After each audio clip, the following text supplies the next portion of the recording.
अस्सलामुअलैकुम। मोहम्मद सिद्दीक अपने programme mess views के साथ हाजिर खिदमत है। अदालती खबरें ज़्यादा है, ज़्यादा तो खबरें जो गर्मा गर्म है वो सुप्रीम कोर्ट रजिस्ट्री में है। सबसे अहम जो बताना है, जो रिमार्क्स चीफ जस्टिस ने दी है, पूरे मुल्क में तरक्की हो रही है सिवाय सिंध के। वो कौन कौन सी हुई मैं डिटेल अभी बताता हूँ आपको। और हमारे साथ शायद हुसैन होंगे कराची से। अभी फ़िलहाल आपके साथ जो बातें करनी है, एहतसाब अदालत में कुछ समातें हैं।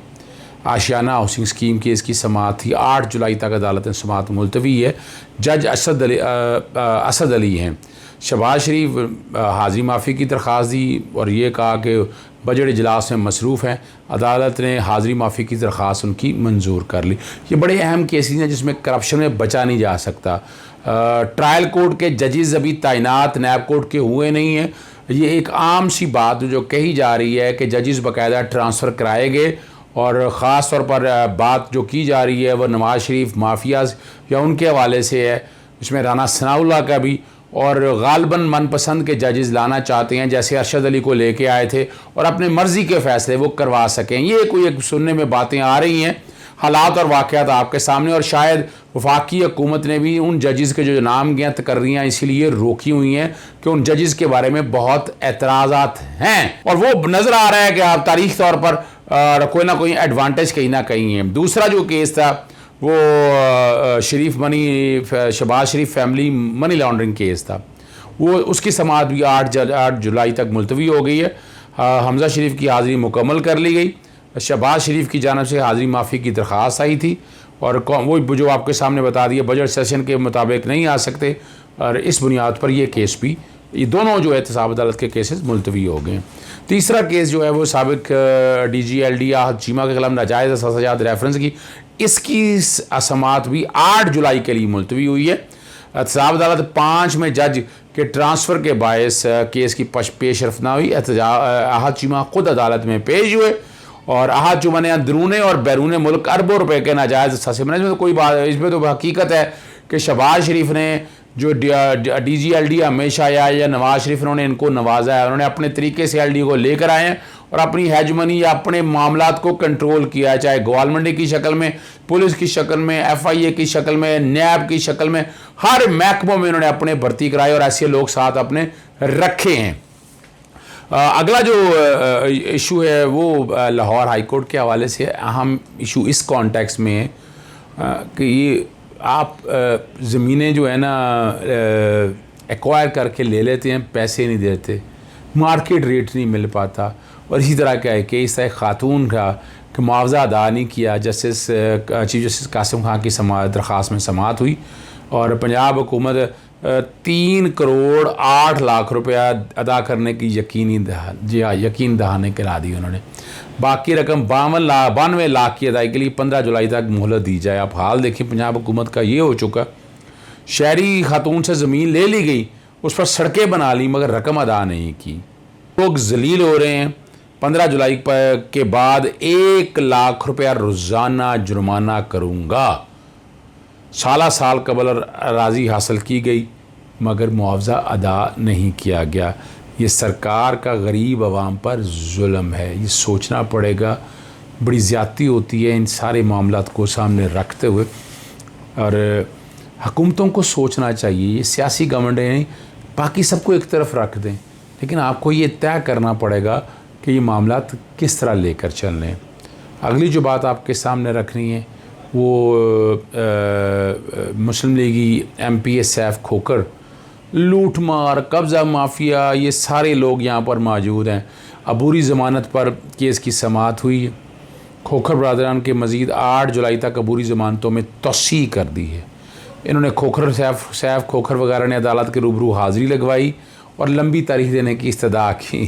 केस में लंबी तारीख डाल दी जाए, बजट इजलास चल रहा है, जिसकी बिना पर बार बार आना मुश्किल है। अय्याशी है भाई। सैफुल मलूक खोखर ने यह बात कही, और उनकी इस्तदा के ऊपर जो है ना 5 जुलाई तक स्पेशल जजेस एंटी करप्शन राजा मोहम्मद अरशद ने केस पर समाअत की, और खोखर ब्रादर्स के जायदाद का रिकॉर्ड तलब कर लिया। सैफुल मलूक पर नवाब टाउन में प्लॉट अलाट करने और प्रॉपर्टी टैक्स ना अदा करने का इल्ज़ाम है।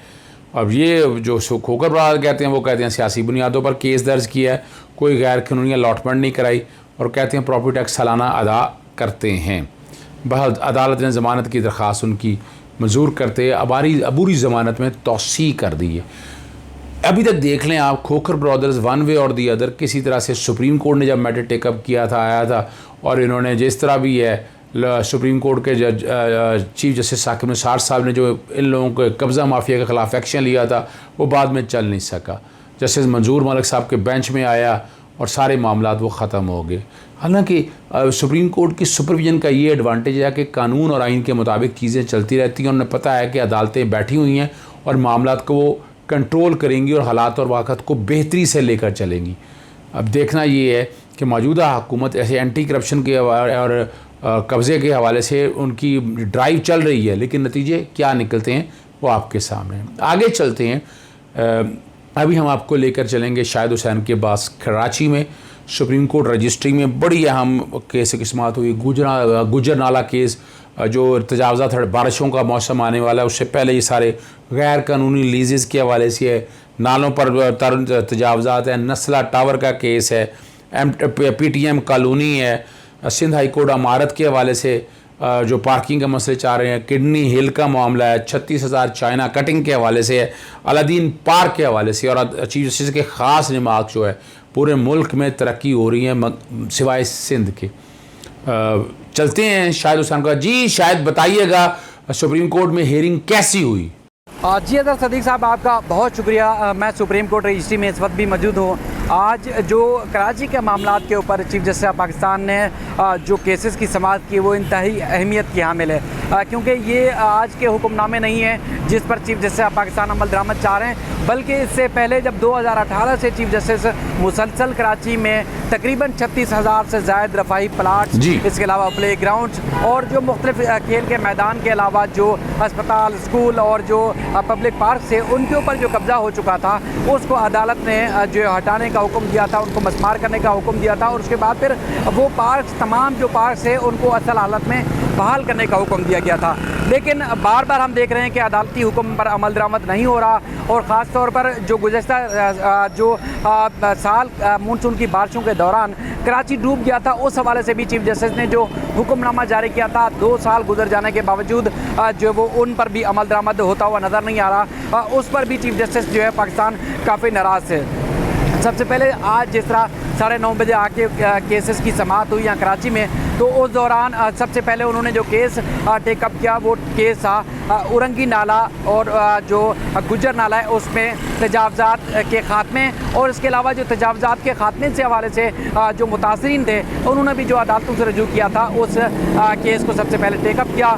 और जब समाअत हुई तो वो काफ़ी पहले की निस्बत आज हमने देखा कि काफ़ी गुस्से में थे, नाराज़ नज़र आ रहे थे और काफ़ी वो रंजीदा भी थे। तो इसलिए जब जो सवालात उठाए गए ख़ास तौर पर उरंगी नाला और जो गुजर नाले के ऊपर मकानात की लीज़ के हवाले से, तो उस पर उन्होंने लीज़ पर जो है वो काफ़ी गुस्से का इज़हार किया मुख्तलिफ जो इदारों के ऊपर, क्योंकि एडवोकेट जनरल सलमान तलेबुद्दीन ने बताया कि सिर्फ ये एक महकमे ने या KMC KDA ने लीज़ नहीं दी, बल्कि मुख्तलिफ जो महकमे हैं सूबाई हुकूमत के और शहरी हुकूमत के, उनकी जानिब से उन जगहों को, यानी कि नाले के जो एतराफ़ के जो राइट वे थे उनको जो है वो उनके ऊपर से लीज़ जारी की गई। और उसके बाद फिर नाले जो थे बरसाती नाले वो छोटे होते चले गए, और जो आखिरकार उसमें इतना कब्जा हो चुका है कि अब उनको साफ़ करना बड़ा मुश्किल हो रहा है। और उसके बाद फिर उन्होंने ये कहा कि जो मुतासरीन को मुआवजा देना और उसके बाद उनको जो असल जगह पर जो दोबारा बहाल करने के लिए जो एक तो खुद उनको 20-20 हज़ार रुपये पर मंथ 2 साल तक किराया देंगे, और वफाकी हुकूमत का, अब ये बात गौर तलब है अज़हर साहब कि वफाकी हुकूमत की जानिब से जो एक नया पाकिस्तान हाउसिंग स्कीम आएगी तो उस दौरान इन मुतासरीन को भी तरजीह बुनियादों के ऊपर जो है वो रिहायशी स्कीम में जगह दी जाएगी। तो इस दौरान जो दरख्वास्त गुजार जो मुतासरीन थे उनके वकील फैसल सिद्दीकी ने भी अदालत को बताया कि देखें मुख्तलिफ जो ये गरीब गुरबा रहते हैं इनके ऊपर लीज़ के ऊपर जो है वह सवाल उठाए जा रहे हैं, जो अमीर लोग हैं उनकी लीज़ के ऊपर तो सवाल नहीं उठाए जाते। उस पर चीफ जस्टिस ने न सिर्फ उनकी सस्पेंस की बल्कि उनकी जो मुतासरीन की दरख्वास्त थी वो मुस्तरद भी की और कहा कि अब जो ऑपरेशन था वो ऑपरेशन जारी रहेगा, ऑपरेशन को हम नहीं रोक सकते। जस्टिस इजाज़ुल हसन ने इस मामले में बीच में मुदाखलत की और कहा कि जिन लोगों को जिन महकमों ने लीज़ दी है तो वो लीज़ पर जाके उन इदारों से रजू करें, वो इदारे अब मुआवजा देंगे या जो भी चीज़ होगी मुतल्लिका इदारे ही करेंगे। इसके बाद फिर किडनी हिल के मामले की समाअत हुई तो उस पर एक मस्जिद तामीर की गई है, उस पर अदालत ने जो है सवाल उठाया कि पहले जो है वो लोग एक झंडा लगा देते हैं, फिर वहाँ मज़ार बना दी जाती है, उसके बाद फिर कब्ज़ा करने के लिए जो है वो मस्जिद बना दी जाती है। तो उसके बाद कमिश्नर कराची को ख़ास तौर पर कहा कि आपको 36,000 प्लाट जो है जो 36,000 रफाई प्लाट्स और पब्लिक पास से उनमें से कब्ज़ा ख़त्म कराने का हमने हुक्म दिया था। जो काम अदालत ने करने का हुक्म दिया है वो उस काम पर अमल दरामद करें, वरना हम आपको जेल भेज देंगे। 2 मिनट में यहाँ फर्द जुर्म आयद होगी और उसके आप सीधे यहाँ से जेल जाएंगे। अदालत ने जो किडनी हिल पार्क की जो मस्जिद थी उसको मसमार करने का हुक्म दिया है। इसके अलावा जैसा साहब एक और बड़ी दिलचस्प केस है, बेनज़ीर शहीद पार्क बिलावल हाउस जो कराची में है, उसके बिल्कुल सामने जो कि क्लिफ्टन या कंटोनमेंट एरियाज़ की ज़मीन है, वहाँ पर KDA ने, जहाँ KDA की हदूद नहीं है वहाँ पर KDA ने जो है वो वहाँ पर पार्क के अंदर की कुछ चाइना कटिंग करके उसके बाद काम 3, काम 4, काम 5 एक बिल्डिंग का नाम है जो आप कभी गुजरेंगे वहाँ से तो आपको बड़ी दूर से नज़र आएगी। हाई राइज बिल्डिंग है जो कमर्शियल बुनियादों पर इस्तेमाल हो रही है। उस पर भी सवाल उठाए गए, DG KDA से पूछा गया तो DG KDA ने कहा कि हमने लीज़ दी है, तो उस पर भी अदालत ने अब काम जो है मुकम्मल तौर पर रोक दिया है और कहा है कि उसकी जो लीज़ की कैटेगरी है और जो एक नक्शा था उसकी तफसीलात भी अदालत में पेश करें।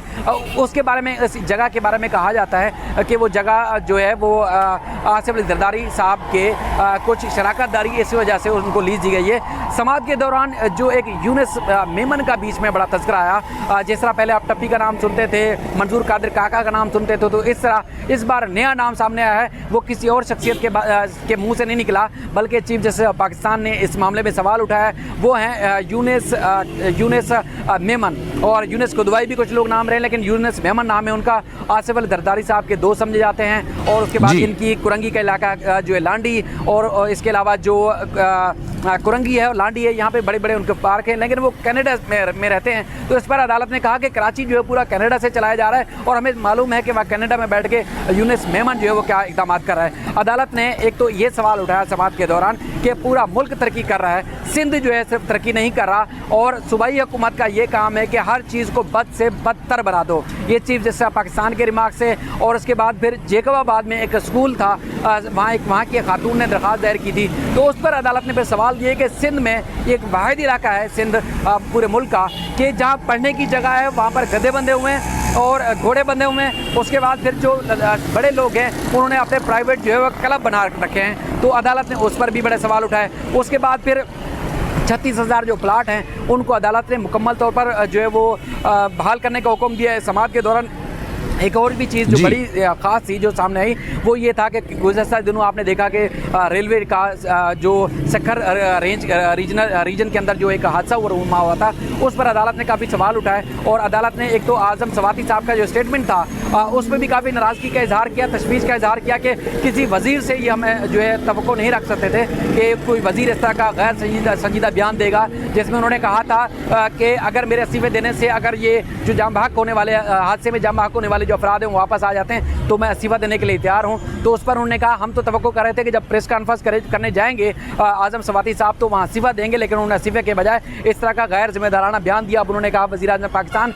ने किस तरह के लोगों को रखा हुआ है अपने साथ, इस मामले को देखें। और उसके बाद फिर ये जो खासतौर पर रेलवे का ट्रैक है इसके बारे में ना सिर्फ तफसीलात तलब की बल्कि कहा है कि ये जहाँ ज़्यादा हादसात रूनमा हो रहे हैं खासतौर पर सक्कर घोटकी रेंज में है जो ये रीजन है, ये जो इलाका है, इसके रेलवे के जो ट्रैक हैं ये भी फौरी तौर पर बहाल करें। और उसके बाद चूँकि जो मुख्तलिफ इशूज़ से जिसमें कॉम 3 और इसके अलावा नस्ला टावर और उसके अलावा जो कश्मीर रोड के ऊपर तामीरात हैं उस तामीरात के ऊपर भी अदालत ने सवालात उठाए और 2 रोज़ में तफसीली जवाब मांगा है। एडवोकेट जनरल सिंध ने कहा कि सूबाई हुकूमत की जानिब से 2 रोज़ में बजट पेश किया जाएगा, तो इसलिए उनको मोहलत दी जाए। तो बजट पर भी चीफ जस्टिस पाकिस्तान ने सवाल उठाए कि हर साल अदद शुमार का का हेर फेर करके बजट पेश किया जाता है। बड़े लोगों के लिए पैसे मुख्तस किए जाते हैं और छोटे लोगों के लिए जो है वो कोई चीज़ें मुख्तस नहीं की जाती। उनका बुरा हाल है। शहर कराची वाले जो है पानी की बूंद बूंद के तरस रहे हैं। हम खुद जो है वो पानी का जो टैंकर लेके पानी इस्तेमाल करते हैं और बड़े लोग जो है इस तरह की चीज़ें करें। अब चीफ जस्टिस पाकिस्तान चूँकि 18 यहाँ पे जून तक ये कराची में एक मुख्तलिफ केसेस की समाअत करेंगे, तो ये जो आज जो केस टेकअप हुए हैं इसमें कुछ केसेस के लिए मोहलत दी गई है 16 तारीख की यानी कि बुध तक की, तो बड़ी मज़ीद पेशरफ्त देखने में आ सकती है।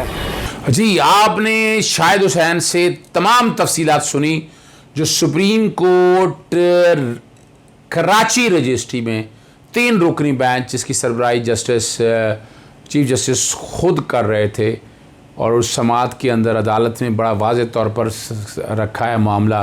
और यहाँ से अंदाज़ा लगा सकते हैं रेलवे के हवाले से जो बातें आपने वो सुन ली, वो भी आपने सुन ली हैं और उम्मीद है कि ये सुप्रीम कोर्ट इसी तरह एक्टिविज़म करती रहेगी और हालात बेहतरी की तरफ जाएंगे। इजाज़त दीजिएगा। अस्सलाम वालेकुम, खुदा हाफ़िज़।